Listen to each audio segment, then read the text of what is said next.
Thank you. We're really fortunate to have Jay and Doug join us today. And as we've been talking today about what's happening in the media landscape with all the different channels and opportunities out there, Jay and Doug really are at the epicenter of this discussion. And just as a starting off point, when Amy Elkins at the beginning of this morning was talking about take an hour out of your day to think what's next so you don't get left behind. Jae Goodman started his career as a creative director of some significant note and didn't take an hour to think of what's next, left that job and went over to CAA to try to build what's next. So Jay, tell us a little bit about what you're doing. Sure. I don't know that I ever took an hour to think about it. Where does that hour come from? I think the move for me was born out of necessity. There are a lot of great ad agencies in the room. I think RPA kicked it off today. That my first job in advertising was at RPA. But I found that because of the unbundling of media agencies from the creative agencies now almost 20 years ago, as a creative person sitting at the ad agency, I was filling media orders that were based on efficiency that were built in another building. And so the media, the efficiency was driving the idea, not the other way around. So I came to Hollywood where ideas matter.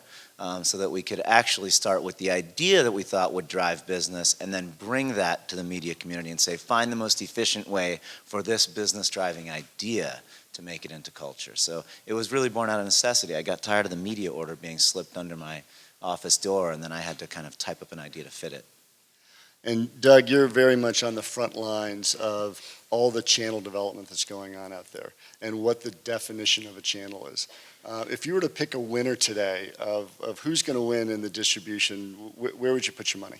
I got to go with Hulu after David's talk. You know, I mean, listen, it is, to me, the technology is so rapidly changing, but it doesn't really change anything for what I do, except fortunately it gives you a lot more avenues to produce content. So I think at the end of the day, obviously content is always going to be king, and I think people are going to turn to what they want to see. So I think it's impossible to say who's going to win. I think there's room for a lot of people, which is the good news, you know. And I think a lot of them, Hulu, Netflix, HBO, are doing amazing stuff. So. And has it changed both of your processes at all in terms of the different formats, long format, short format, feature, in terms of your creative development process and pitch projects? Well, I mean, I think clearly television is where it's at right now. I mean, film is, you know, it's such a difficult thing. If you don't have the giant franchise right now, you've got, you know, very limited abilities to get something going without a certain select number of actors. So I think there's such amazing, I really do think it is the golden age of television right now. The stuff is so great. I think most of the television shows are better than most of the movies that are coming out right now. So I think that's great. One of the things that we talk a lot about with everyone in this room is what is the role of brands in this new world order, and particularly as brands start to shift their money digitally across all these channels. The 15 and 30-second commercial or pre-roll doesn't seem to really cut it anymore. And there's a need for more assets that the brands can play with. Where do you see brands fitting into the media world and the creative world? Well, I mean, you know what, I think was something that was important to me from the beginning, and HBO is a non-advertising model. So I wasn't, unfortunately, allowed to take any money for the things that I was doing on Entourage, but to me it was very important to take brands that I liked and show them in a realistic, great light. So, you know, I think some of the stuff that we did, whether it was, you know, the president of Maserati thanking me for putting this car on, which again, there was no payments made for it, it was just what I thought would be good for these guys. Or, you know, my good friend sitting in a hot tub, you know, in Nantucket saying, you know, I have this tequila company I want to start. Would you think about how to put it on the show? And watching this thing grow from, you know, literally they started with $3 million and sold it for 174 years later. And I think that the power of using story to sell in subtleties rather than the hammering people over the head is really the key. And I think, you know, I've thought that for a long time because I've always hated real product placement that is overtly trying to sell you something. But I think when you're putting people in their proper organic atmospheres and using that, it can be great. And, you know, and it can show people what something does with characters that they love, which makes it far more interesting. So. And sounds probably a lot easier said than done. So Jay, as you take a look at your clients and working with talent like Doug to make sure that you do get that nice organic placement or extension, how do you approach it? I think, summarizing, I guess what you're both saying is authenticity rules. So, and I actually take issue a little bit with what you said about commercials. Great commercials still break through if they're not full of shit. And I think there's just our ability to work in any medium, but create an authentic brand connection with an audience is where we win. So if you do that in a great commercial, so be it. You made a great commercial. In the case of working, to answer your actual question, in the case of working with Doug, we created a relationship with Cadillac well upstream, and I know we're going to get to this, but it comes to the authenticity, well upstream of there being an Entourage movie where we ended up having a great partnership. And Eric Gillard from Cadillac is sitting in the front row, so you can check me on anything I say that might not be authentic. But we created that relationship because we believed in Doug as a creator, and we wanted him to do something for the Cadillac brand, recognizing that when we got to it, he would be an authentic brand partner. That he wouldn't be a guy who was taking a check to stick a brand in a show or a brand in a movie. And to speak to that further, the way to me that it works the best is, the Escalade was a car we used on the show, and like I say, there was no product placement. It was the car that I thought was right for these guys to be driving. So then when CAA 6-7 years later brings me to the ultra secret headquarters of Cadillac and shows me a car that is a concept car, I kind of became obsessed with it, and this is kind of the new car that these guys have to drive, and that was before we even started talking about making a movie. So that's probably, 4 years ago, and then, it was interesting because then we talked about how can we actually bring this content to life and tie it in with the movie. So it was a long process and a very natural, organic process. I suspect we're going to get to this, but the actual story. So we're in this double top secret Hollywood, bless you.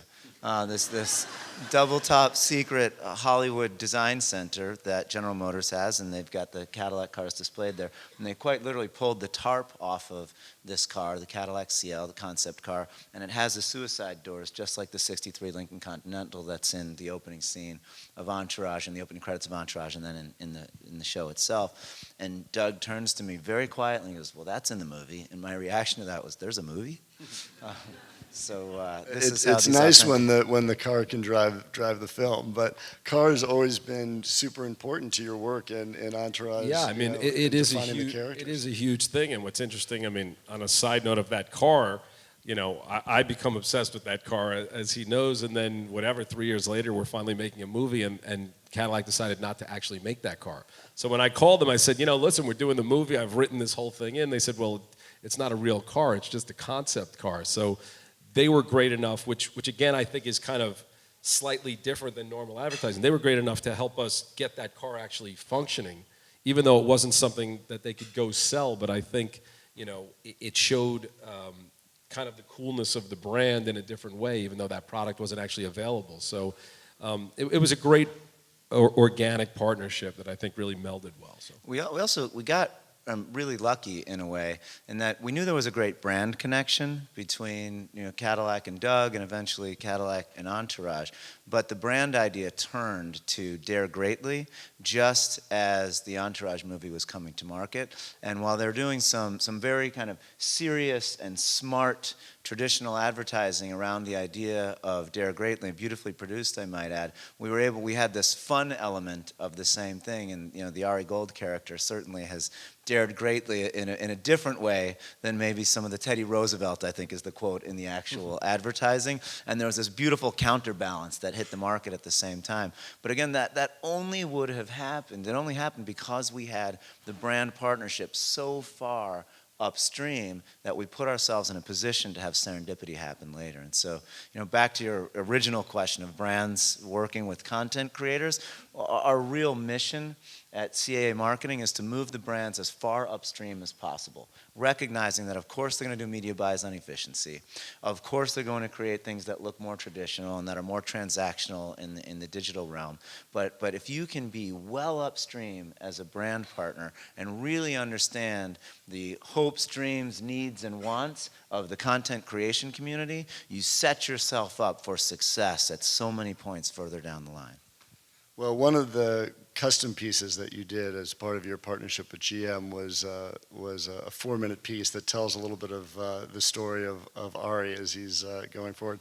We should play that clip. And then, just set it up a little, because this is do. an interesting, it comes back to the point of a great partnership between a brand and a content creator. So we just had a conversation leading into this that was, hey, why does Ari come back? So if you're a fan of the show, and I certainly was, and our clients at Cadillac were, you know that Ari Gold retires at the end of the show. And then as you see the trailer for the movie, which hit out and got a bazillion views as soon as you put it out there, Ari Gold is back. He's working, but you don't know why. And the storyline, of course, we read the script. You don't actually really understand why he came back. So Cadillac stepped in and said, well, we'll tell that story. And so then Doug sat down and actually wrote the connective piece between the end of the television show and the beginning of the movie, and that's what this piece became. Perfect. Let's take a look. Ari, you're miserable. No, I'm relaxed. You've been retired less than a week and you're miserable. Baby, I have loved every day, every minute, every second. If you want to go back to work, I understand. I'd feel like a failure. I'd need some sort of sign. Maybe that Don Juan over there is your sign.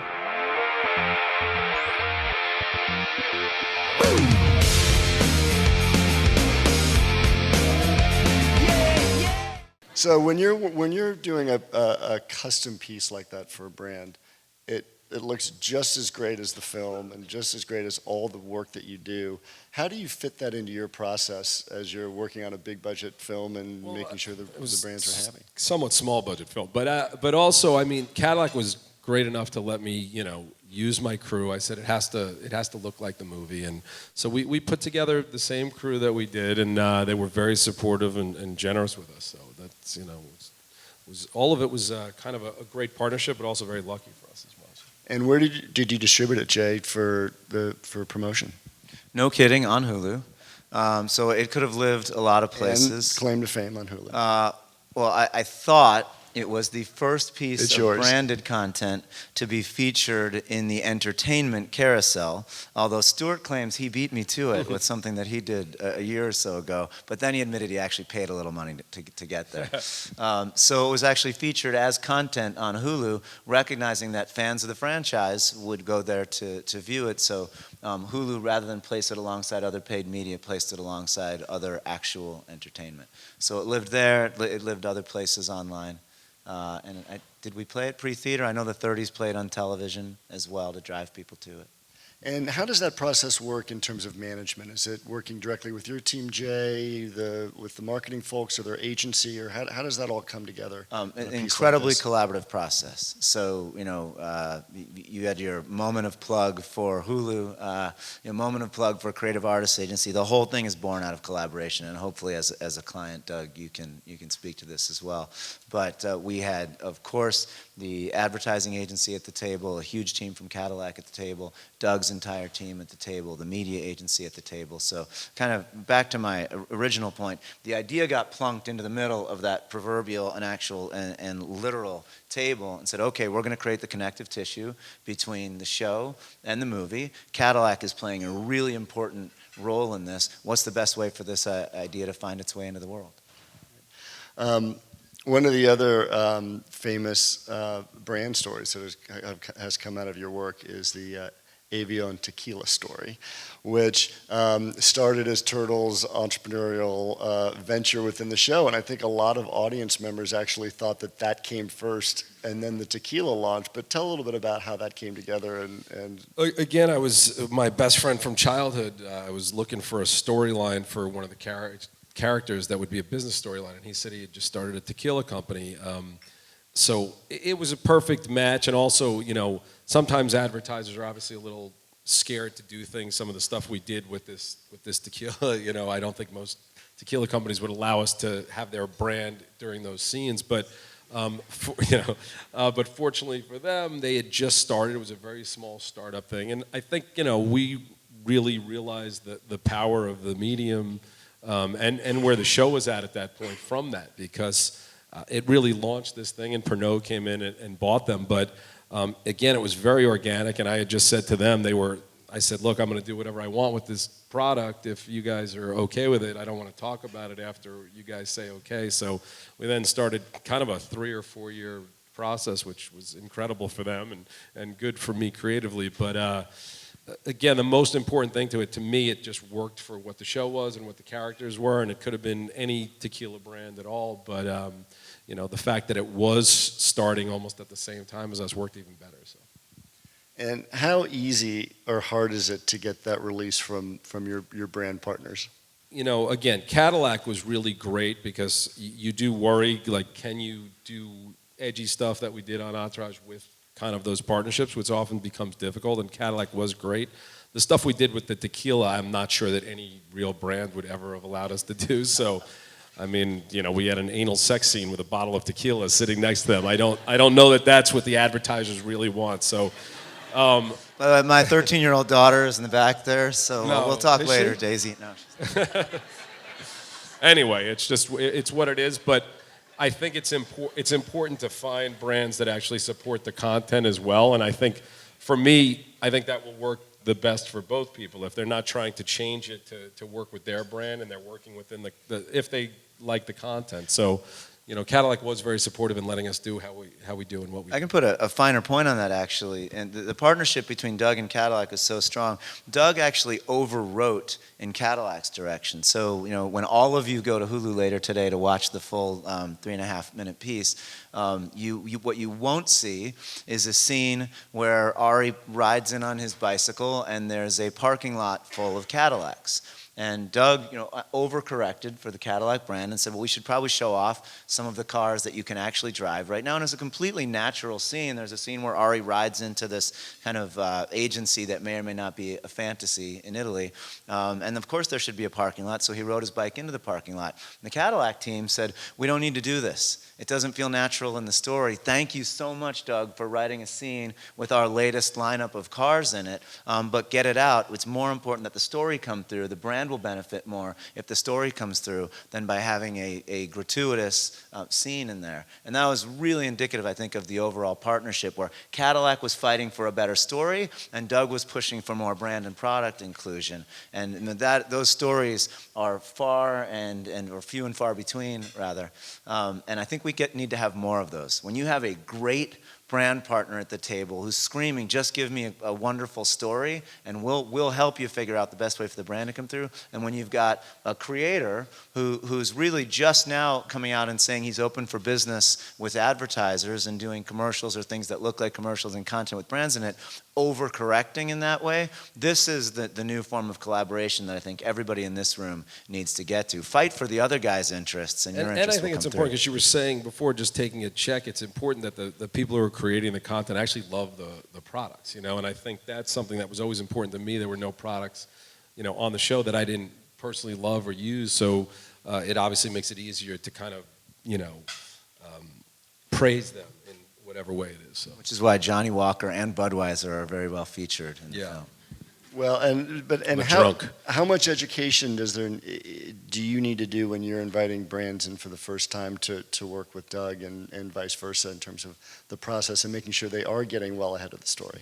A fair amount. I mean, we talk a lot. You have the exact right word. We talk a lot about process. So before we get to ideas, we talk about a development process that's very different from the commercial development process. When a commercial goes out to the production community, the script is pretty much locked, and then you get treatments back from the directors you want to work with that are their take on your script. When we went to Doug, there was no script. There was the germ of an idea, and we developed that script just like you would any other piece of content for any other medium until we got to something that we all believed would work.